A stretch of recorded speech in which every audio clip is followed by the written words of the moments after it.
India கூட்டணி ஒற்றுமையாக இருப்பதற்கு குடியரசு துணைத் தலைவர் தேர்தல் சான்றாக உள்ளது என்று விடுதலை சிறுத்தைகள் கட்சித் தலைவர் தொல் திருமாவளவன் தெரிவித்துள்ளார். சென்னை விமான நிலையத்தில் செய்தியாளர்களிடம் பேசிய அவர், இந்தியா கூட்டணி கட்சி எம்பிக்கள் ஒற்றுமையாக சுதர்சன் ரெட்டிக்கு வாக்களித்ததாக கூறியுள்ளார். இதன் காரணமாக 752 வாக்குகளில் 300 வாக்குகள் கிடைத்திருப்பதாக அவர் தெரிவித்துள்ளார். இந்தியா கூட்டணி கட்டுக்கோப்பாக இருக்கிறது என்பதற்கு இந்த தேர்தல் வாக்குப்பதிவு ஒரு சான்றாக இருக்கிறது. RSS பாசறையில் வளர்ந்தவர் CP ராதாகிருஷ்ணன் அவர்கள் என்றாலும் கூட அவர் இன்றைக்கு குடியரசு துணைத் தலைவராக தேர்ந்தெடுக்கப்பட்டிருப்பதில் மகிழ்ச்சி அடைகிறோம், வாழ்த்துகிறோம். RSS பாசறையில் வளர்ந்த CP ராதாகிருஷ்ணன் குடியரசு துணைத் தலைவராக தேர்ந்தெடுக்கப்பட்டதில் மகிழ்ச்சி அடைவதாகவும் அவருக்கு வாழ்த்து தெரிவிப்பதாகவும் தொல் திருமாவளவன் குறிப்பிட்டுள்ளார். சட்டப்பேரவை தேர்தலில் தனி பெரும்பான்மையுடன் வென்று அதிமுக ஆட்சி அமைக்கும் என்று அக்கட்சியின் பொதுச் செயலாளர் எடப்பாடி பழனிசாமி தெரிவித்தார். 2026 சட்டப்பேரவை தேர்தலை முன்னிட்டு தமிழ்நாடு முழுவதும் பிரச்சார சுற்றுப்பயணம் மேற்கொண்டுள்ள அவர் நேற்று கோவை தொண்டாமுத்தூர், கிணத்துக்கடவு, பொள்ளாச்சி, வால்பாறை தொகுதிகளில் ஆதரவு திரட்டினார். தொண்டாமுத்தூரில் பரப்புரையில் ஈடுபட்ட எடப்பாடி பழனிசாமி அதிமுகவுக்கு மக்கள் பலம் அதிகமாக இருப்பதாக கூறினார்.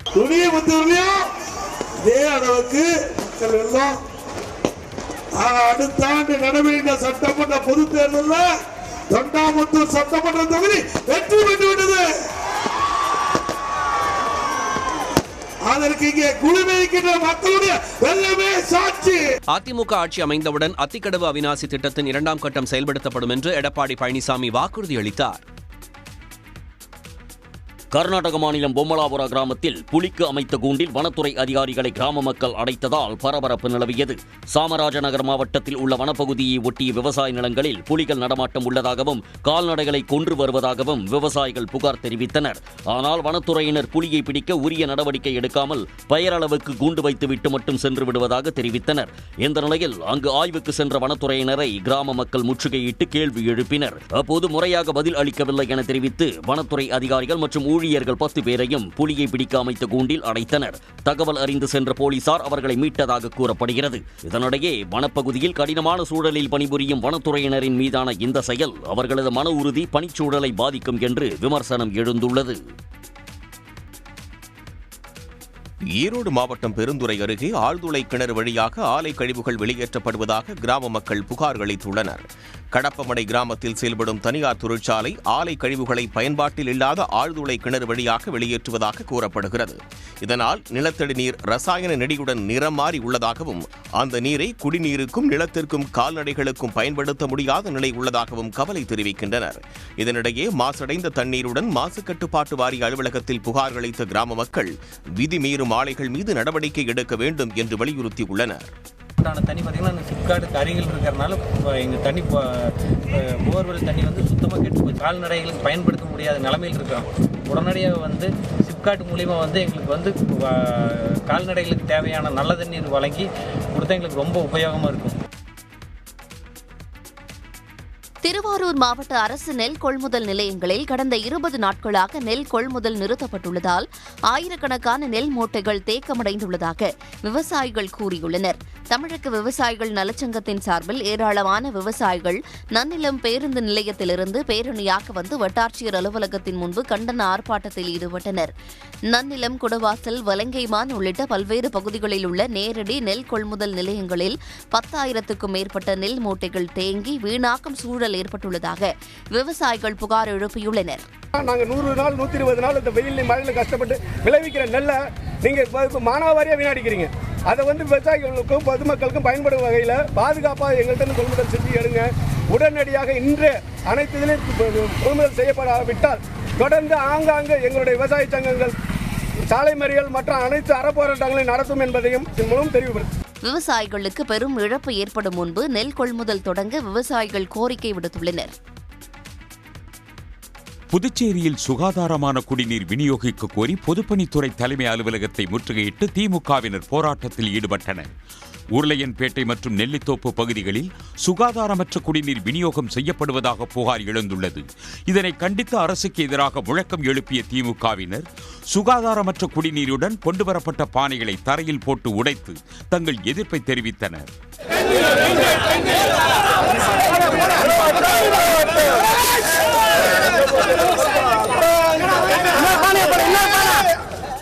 சுகாதாரமற்ற குடிநீரால் வாந்தி வயிற்றுப்போக்கால் பாதிக்கப்பட்டவர்களில் 3 பேர் அரசு மருத்துவமனையில் உயிரிழந்து விட்டதாக திமுகவினர் குற்றம் சாட்டியுள்ளனர். சிகிச்சை பெறுவோருக்கும் உயிரிழந்தோரின் குடும்பத்துக்கும் அரசு நிவாரணம் வழங்கவும் அவர்கள் வலியுறுத்தியுள்ளனர். நாங்கள் வேலை கேட்கல, வீட்டுக்கு ஒரு ஆளுக்கு வேலை கேட்கல, நாங்கள் குடியிருப்பு கேட்கல, பணப்பட்டா கேட்கல, எது கேட்கல. நல்ல தண்ணி பாண்டிச்சேரியில் காலகாலமாக நாங்கள் நல்ல தண்ணி குடிச்சுன்னு வந்தோம். அந்த தண்ணி இன்னைக்கு நல்ல தண்ணியாக இல்லை, உயிருக்கு உழ வைக்கக்கூடிய சூழ்நிலை வந்திருக்குது. இதனிடையே 3 பேர் இறந்ததற்கான காரணம் உடற்கூறு ஆய்வின் முடிவிலேயே தெரிய வரும் என்று சுகாதாரத்துறை தரப்பில் தெரிவிக்கப்பட்டுள்ளது. நீலகிரி மாவட்டத்தில் அதிக அளவில் பயிரிடப்படும் உருளைக்கிழங்கு மற்றும் கேரட்டிற்கு ஒன்றிய அரசு புவிசார் குறியீடு வழங்க வேண்டும் என்று விவசாயிகள் கோரிக்கை விடுத்துள்ளனர். நீலகிரி மாவட்டத்தின் உருளைக்கிழங்கு மற்றும் கேரட் விவசாயிகள் சங்கத்தின் ஆலோசனைக் கூட்டம் உதகையில் நடைபெற்றது. விளைநிலங்களில் ட்ரோன் மூலம் மருந்து தெளிக்க அனுமதிக்க வேண்டும், விளைநிலங்களில் வனவிலங்குகள் புகுவதை தடுக்க மின்வேலிகள் அமைக்க அனுமதிக்க வேண்டும் உள்ளிட்ட தீர்மானங்கள் நிறைவேற்றப்பட்டன. காட்டெருமை, பன்னி, அப்புறம் மான், இதெல்லாம் ரொம்ப கலாட்டாக இருக்குது. அது அரசாங்கம் ஒரு அந்த உள்ள விவசாய பூமிக்குள்ளே வராத மாதிரி சோலார் ஃபென்சிங் அமைத்து கொடுத்து விவசாயிகளை காப்பாற்றணும்னு கேட்டுக்கொள்கிறோம். விவசாயிகளின் கோரிக்கைகளை அரசு விரைந்து நிறைவேற்ற வேண்டும் என இக்கூட்டத்தில் வலியுறுத்தினர்.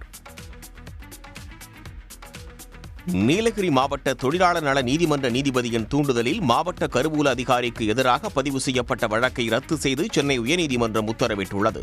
உதகையில் உள்ள நீதிமன்ற வளாகத்தில் வாகனத்தை நிறுத்த மாவட்ட கருவூல அதிகாரி சரவணன் முயற்சித்துள்ளார். இதற்கு எதிர்ப்பு தெரிவித்த தொழிலாளர் நல நீதிமன்ற உதவியாளர் ரஞ்சித் குமாரை ஆபாசமாக திட்டியதாக எழுந்த புகாரில் சரவணன் மீது வழக்கு பதிவு செய்யப்பட்டது. இந்த வழக்கை ரத்து செய்ய கோரி சரவணன் மனு தாக்கல் செய்தார். நீலகிரி மாவட்ட நீதித்துறை அதிகாரிகள் சந்தேகத்திற்கு இடமான வகையில் பில்களை சமர்ப்பித்து பணம் பெற்றது தொடர்பாக உயர்நீதிமன்ற விஜிலன்ஸ் பதிவாளரிடம் புகார் அளித்த முன்விரோதத்தால் தன் மீது வழக்கு பதிவு செய்யப்பட்டிருப்பதாக சரவணன் தரப்பு வாதிட்டது. இந்த வாதத்தை ஏற்றுக்கொண்ட உயர்நீதிமன்ற நீதிபதி கருவூல அதிகாரிக்கு எதிரான வழக்கை ரத்து செய்து உத்தரவிட்டார். தமிழ்நாட்டில் 7 இடங்களில் புதிதாக தீயணைப்பு நிலையங்கள் அமைக்க நடவடிக்கை எடுக்கப்பட்டு வருவதாக தீயணைப்புத்துறை மற்றும் மீட்புப் பணிகள் துறை இயக்குநர் சீமா அகர்வால் தெரிவித்துள்ளார். வடமேற்கு மண்டலத்திற்குட்பட்ட தீயணைப்பு நிலையங்களின் வருடாந்திர ஆய்வுக் கூட்டம் வேலூர் தீயணைப்புத்துறை அலுவலகத்தில் நடைபெற்றது. அதில் பங்கேற்ற பின் செய்தியாளர்களிடம் பேசிய சீமா அகர்வால் தீயணைப்புத் துறையில் உள்ள 600 காலி பணியிடங்கள் நிரப்பப்பட்டுள்ளதாகவும் எஞ்சியுள்ள காலி பணியிடங்களை நிரப்ப நடவடிக்கை எடுக்கப்பட்டு வருவதாகவும் தெரிவித்தார். அவங்க டிஸ்ட்ரிக்ட்ல என்னென்ன மாதிரி டிசாஸ்டர் நடக்கிறதுக்கே வாய்ப்பு இருக்குது, அந்த டிசாஸ்டர் ஒரு ட்ரைனிங் கொடுக்கறதுக்கு பிளானிங் இருக்குது, ப்ரிப்பரேஷன் இருக்குது, போயிட்டு NDRF SDRF ஏற்கனவே சில ட்ரைனிங்ஸ்க்கு போயிட்டு தான் இருக்கிறாங்க, இன்னும் போவாங்க. மறைந்த தொழிலதிபர் சஞ்சய் கபூரின் 30,000 கோடி ரூபாய் சொத்தில் பங்கு கேட்டு கரிஷ்மா கபூர் வாரிசுகள் டெல்லி உயர்நீதிமன்றத்தில் மனு தாக்கல் செய்துள்ளனர். ஹிந்தி திரையுலகில் முன்னணி கதாநாயகியாக இருக்கும் கரீனா கபூரின் சகோதரி கரிஷ்மா கபூர். இவரும் பிரபல நடிகை ஆவார். கரிஷ்மா கபூர் தொழிலதிபர் சஞ்சய் கபூர் என்பவரை திருமணம் செய்து சில ஆண்டுகளுக்கு பிறகு விவாகரத்து செய்து பிரிந்து விட்டார். இவர்களுக்கு சமீரா, கியாரா என்ற 2 குழந்தைகள் உள்ளனர். கரிஷ்மா கபூரின் விவாகரத்தை தொடர்ந்து சஞ்சய் கபூர் பிரியா சச்தேவ் என்பவரை திருமணம் செய்து கொண்டார். இந்த தம்பதிக்கும் ஒரு மகன் உள்ளார். இதனிடையே சஞ்சய் கபூர் கடந்த ஜூன் 12ஆம் தேதி பிரிட்டன் சென்றிருந்த போது காலமானார். இந்த நிலையில் சஞ்சய் கபூரின் 30,000 கோடி ரூபாய் சொத்துக்களில் பங்கு வேண்டும் என்று கரிஷ்மா கபூரின் வாரிசுகள் மனு தாக்கல் செய்துள்ளனர். தென்னாப்பிரிக்காவில் நடைபெறும் உள்ளூர் 20 ஓவர் கிரிக்கெட் தொடரில் அந்நாட்டின் அதிரடி நட்சத்திர வீரர் டெவால் பிரேவிஸை பிரிட்டோரியா கேபிட்டல்ஸ் அணி சுமார் 8 கோடி ரூபாய்க்கு வாங்கியது. அடுத்த ஆண்டு சீசனுக்கான வீரர்கள் ஏலம் ஜோகன்னஸ்பர்கில் நடைபெற்றது. இதில் இளம் வீரர் பிரேவிஸை வாங்க டெல்லி கேபிட்டல்ஸ் அணி நிர்வாகத்தின் வசம் இருக்கும் பிரிட்டோரியா கேபிட்டல்ஸ் மற்றும் CSK நிர்வாகத்தில் உள்ள ஜோபர்க் சூப்பர் கிங்ஸ் அணிகளிடையே கடும் போட்டி நிலவியது. இதில் பிரிட்டோரியா கேபிட்டல்ஸ் அணி அவரை 8 கோடியே 32 லட்சம் ரூபாய்க்கு ஏலத்தில் வாங்கியது. இதன் மூலம் தென்னாப்பிரிக்கா 20 ஓவர் கிரிக்கெட் தொடரில் அதிக தொகைக்கு ஏலத்தில் வாங்கப்பட்ட வீரர் என்ற மார்க்ரம் சாதனையை டெவால் பிரேவிஸ் முறியடித்தார். சிவகங்கை மாவட்டம் திருப்பத்தூரில் சாலை மற்றும் சாலையோரங்களில் வயர்கள் மிகவும் தாழ்வாக செல்வதால் கிராம மக்கள் அச்சமடைந்துள்ளனர். தொலைபேசி, இணைய சேவை, தொலைக்காட்சி இணைப்புக்கான வயர்களுக்கு தனிக்கம்பம் நட்டு இணைப்பு ஏற்படுத்தாமல் மின்கம்பத்திலேயே கட்டிவிட்டு செல்வதால் நாளடைவில் பரபரப்பான சாலையின் குறுக்கேவும் சாலையோரமும் மிகவும் தாழ்வாக செல்லும் நிலை காணப்படுகிறது. பல்வேறு கிராம பகுதிகளிலும் இதே நிலை இருப்பதாக தெரிவிக்கின்றனர். இரவில் வாகன ஓட்டிகள் வயர்களில் சிக்கி விபத்து ஏற்படுவதாக கூறும் அப்பகுதி மக்கள் அதிகாரிகள் இது தொடர்பாக நடவடிக்கை எடுத்து தாழ்வாக செல்லும் வயர்களை அகற்ற கோரிக்கை விடுத்துள்ளனர். இந்த தொங்குகின்ற வயர்களை திருப்பத்தூர் நகர் முழுக்கமே பல்வேறு இடங்களில் இதுபோல் தொங்கிக்கிட்டு அசம்பாவிதங்கள் ஏற்படுத்தக்கூடிய சூழ்நிலை இருக்கக்கூடிய இந்த வயர்களை வந்து சரி செஞ்சு முறையான வகையில் அந்த கேபிள் கனெக்ஷனை, இன்டர்நெட் கனெக்ஷனை சரி செய்து கொடுக்கும்படி தாழ்மையுடன் கேட்டுக்கொள்கின்றேன். டெட் எனப்படும் ஆசிரியர் தகுதி தேர்வுக்கு விண்ணப்பிக்க இன்றுடன் கால அவகாசம் நிறைவடையும் நிலையில் இதுவரை 3,80,000 பேர் விண்ணப்பித்துள்ளனர். டெட் தேர்வுக்கான ஆன்லைன் விண்ணப்ப பதிவு கடந்த மாதம் 1ஆம் தேதி தொடங்கியது. தேர்வுக்கு விண்ணப்பிக்கும் அவகாசம் நேற்று முன்தினம் முடிவடைவதாக அறிவிக்கப்பட்ட நிலையில் தேர்வர்களின் வேண்டுகோளை ஏற்று கால அவகாசம் இன்று மாலை வரை நீட்டிக்கப்பட்டது. இதுவரை தேர்வுக்காக 3,80,000 பேர் விண்ணப்பித்துள்ளனர். நவம்பர் 15ஆம் தேதி டெட் முதல் தாள் தேர்வும் 16ஆம் தேதி 2ஆம் தாள் தேர்வும் நடைபெற உள்ளன. தேர்வு முடிவுகளை விரைவில் வெளியிடவும், அதைத் தொடர்ந்து டிசம்பர் மாதத்திலேயே பட்டதாரி ஆசிரியர் பணி நியமனத்திற்கான போட்டித் தேர்வை நடத்தவும் ஆசிரியர் தேர்வு வாரியம் திட்டமிட்டுள்ளது. கோவை மாவட்டம் பொள்ளாச்சியில் எடப்பாடி பழனிசாமியை வரவேற்க கொட்டும் மழையிலும் சிறுவர்கள், பெண்கள் காத்திருக்க வைக்கப்பட்ட சம்பவம் அதிருப்தியை ஏற்படுத்தியுள்ளது. பழனிசாமியை வரவேற்க கோதவாடி பிரிவு அருகே ஏராளமானோர் காத்திருந்தனர். இதில் பள்ளிச் சிறுவர்களும் ஏராளமானோர் இருந்ததால் மழையில் நனையாமல் இருக்க அங்கும் இங்குமாக ஓடிச் சென்றனர். பின்னர் சுமார் 4 மணி நேரம் தாமதமாக வந்த பழனிசாமி 2 நிமிடம் மட்டுமே வாகனத்தில் இருந்தவாறு கையசைத்துவிட்டு சென்றதால் காத்திருந்த அதிமுகவினர் அதிருப்தி அடைந்தனர். நீலகிரி மாவட்ட தொழிலாளர் நல நீதிமன்ற நீதிபதியின் தூண்டுதலில் மாவட்ட கருவூல அதிகாரிக்கு எதிராக பதிவு செய்யப்பட்ட வழக்கை ரத்து செய்து சென்னை உயர்நீதிமன்றம் உத்தரவிட்டுள்ளது. உதகையில் உள்ள நீதிமன்ற வளாகத்தில் வாகனத்தை நிறுத்த மாவட்ட கருவூல அதிகாரி சரவணன் முயற்சித்துள்ளார். இதற்கு எதிர்ப்பு தெரிவித்த தொழிலாளர் நல நீதிமன்ற உதவியாளர் ரஞ்சித் குமாரை ஆபாசமாக திட்டியதாக எழுந்த புகாரில் சரவணன் மீது வழக்கு பதிவு செய்யப்பட்டது. இந்த வழக்கை ரத்து செய்ய கோரி சரவணன் மனு தாக்கல் செய்தார். நீலகிரி மாவட்ட நீதித்துறை அதிகாரிகள் சந்தேகத்திற்கு இடமான வகையில் பில்களை சமர்ப்பித்து பணம் பெற்றது தொடர்பாக உயர்நீதிமன்ற விஜிலன்ஸ் பதிவாளரிடம் புகார் அளித்த முன்விரோதத்தால் தன் மீது வழக்கு பதிவு செய்யப்பட்டிருப்பதாக சரவணன் தரப்பு வாதிட்டது.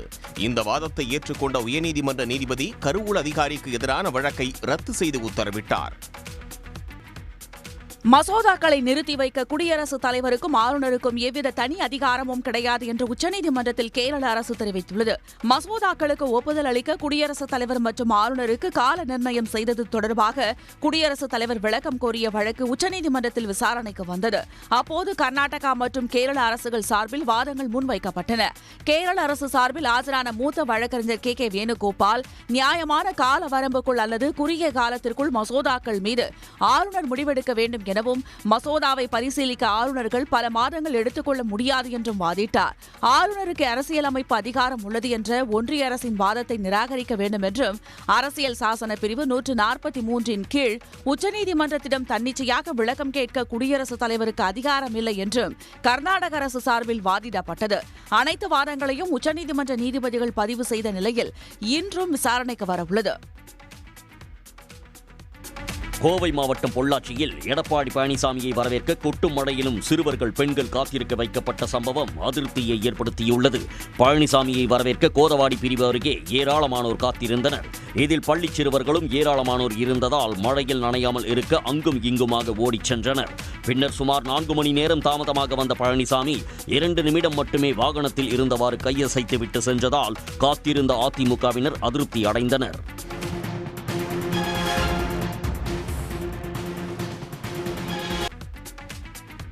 நியோமேக்ஸ் முறைகேடு வழக்கில் புகார் அளித்துள்ள மனுதாரர்களை சாட்சிகளாக சேர்த்து வாக்குமூலம் பெற்றால் விசாரணை மேலும் தாமதமடையும் என உயர்நீதிமன்றம் தெரிவித்துள்ளது. நியோமேக்ஸ் நிதி நிறுவன முறைகேடு வழக்கில் தங்களையும் பாதிக்கப்பட்டவர்களாக சேர்த்து வாக்குமூலம் பெறக்கோரி பலர் மதுரை உயர்நீதிமன்ற கிளையில் வழக்கு தாக்கல் செய்திருந்தனர். இந்த வழக்கு நீதிபதி புகழேந்தி அமர்வில் விசாரணைக்கு வந்தது. அப்போது பொருளாதார குற்றப்பிரிவு தரப்பில் தாக்கல் செய்யப்பட்ட மனுவில் 14,460 புகார்கள் பெறப்பட்டுள்ளதாகவும் 126 குற்றவாளிகள் அடையாளம் காணப்பட்டுள்ளதாகவும் தெரிவிக்கப்பட்டிருந்தது. மேலும் வழக்கில் முதல்கட்ட குற்றப்பத்திரிகை தயாராகியுள்ளதாகவும் இந்த நேரத்தில் மனுதாரர்களை சாட்சிகளாக சேர்த்து வாக்குமூலம் பெற்றால் விசாரணை தாமதமாகும் எனவும் குறிப்பிடப்பட்டிருந்தது. இதனை ஏற்ற நீதிபதி மனுதாரர்களை சாட்சிகளாக சேர்க்க வேண்டியதில்லை என உத்தரவிட்டார். மேலும் மனுதாரர்களின் புகார்களை இரண்டாவது பட்டியலில் சேர்த்து விசாரிக்கவும் அதனை இணையத்தில் பதிவேற்றம் செய்யவும் உத்தரவிட்டார்.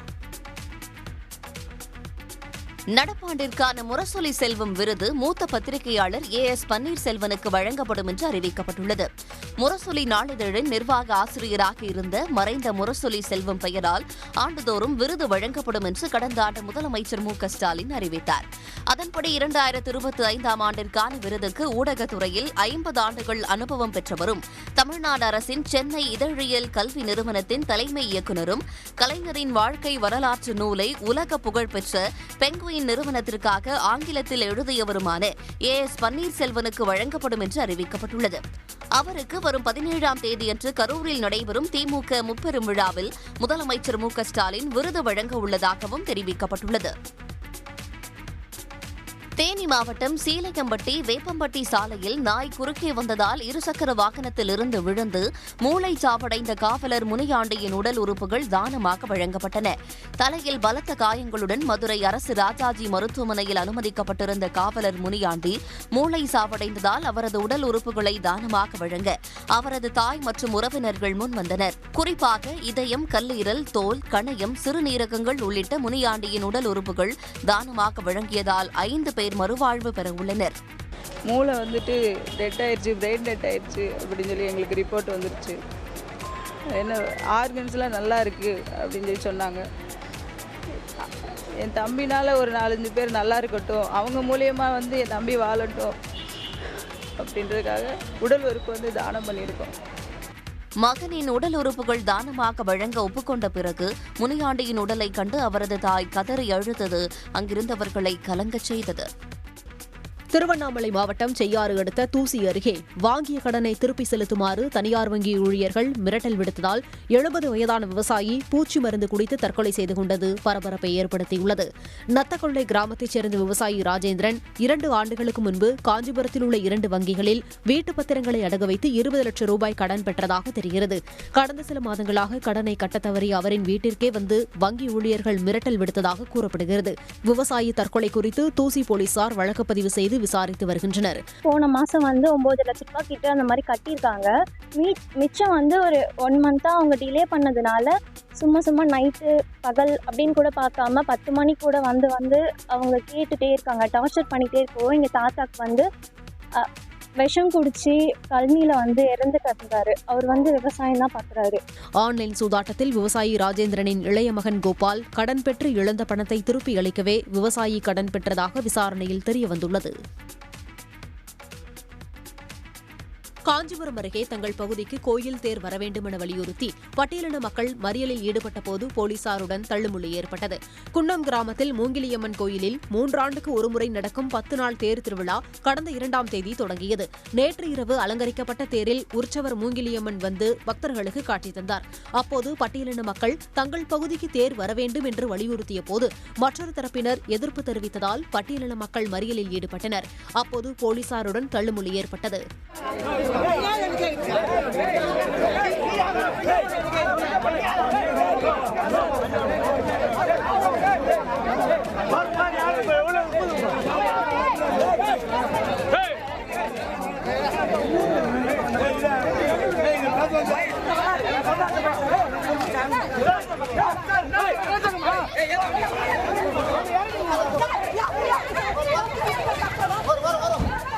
தள்ளுமுழுவிற்கு காரணமாக இருந்ததாக 5 பேரை போலீசார் கைது செய்துள்ளனர். இதனிடையே பதற்றமான சூழ்நிலை ஏற்பட்டதால் அப்பகுதியில் போலீசார் குவிக்கப்பட்டனர். கள்ளக்குறிச்சி மாவட்டம் உளுந்தூர்பேட்டை சுங்கச்சாவடியில் திடீரென கனரக வாகனங்களை ஆய்வு செய்த அமைச்சர் சிவசங்கர் அதிக ஒலி எழுப்பிய ஒலி எழுப்பான்களை அகற்ற அறிவுறுத்தினார். சேலத்தில் நிகழ்ச்சி ஒன்றில் பங்கேற்றுவிட்டு அரியலூர் திரும்பும்போது இந்த சோதனையை அவர் மேற்கொண்டார். அப்போது ஒலி மாசு ஏற்படுத்தியதற்காக அபராதம் விதிக்கவும் அவர் உத்தரவிட்டார். பொதுமக்களுக்கு இடைஞ்சல் ஏற்படுத்துகின்ற அளவிற்கு, அவர்களுக்கு பாதிப்பு ஏற்படுத்துகின்ற அளவிற்கு அதன் மூலமாக சுற்றுச்சூழலுக்கு பாதிப்பு வருகின்ற அளவுக்கு ஒலி எழுப்புகின்ற அளவில் மீது நடவடிக்கை. அபராதங்கள் ஏதாவது உண்டு? அபராதம் விதிக்கப்படுகிறது. அதை அகற்ற வேண்டும் என்ற உத்தரவும் வழங்கப்படுகிறது. ஒலி எழுப்பானிலிருந்து வரும் ஒலியின் அளவு 90 டெசிபலுக்குள் இருக்க வேண்டும் என்று அமைச்சர் சிவசங்கர் குறிப்பிட்டார். தமிழ்நாடு முழுவதும் வட்டார போக்குவரத்து அலுவலர்கள் ஆய்வு செய்வார்கள் என்றும் அவர் தெரிவித்துள்ளார். புதுக்கோட்டை மாவட்டம் கரம்பக்குடி அருகே 15 நாட்களாக குடிநீர் வராததால் பாதிக்கப்பட்ட கிராம மக்கள் பழுதடைந்த போர்வெல் குழாய்க்கு மாலை அணிவித்து நூதன போராட்டத்தில் ஈடுபட்டனர். கேகேப்பட்டி கிராமத்தில் 1000க்கும் மேற்பட்ட குடும்பத்தினர் வசித்து வருகின்றனர். இப்பகுதியில் உள்ளவர்களுக்கு 2 மேல்நிலை நீர்த்தேக்க தொட்டி மூலம் குடிநீர் விநியோகம் செய்யப்படுகிறது.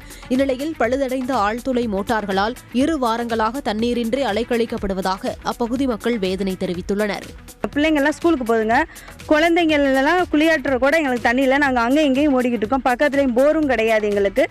அதனால் நீங்கள் கண்டிப்பாக இதுக்கு ஆட்சி எடுக்கணும். இல்லைன்னா நாங்கள் சாலை மறியல் போராட்டம் பண்ணவும் தயங்க மாட்டோம்.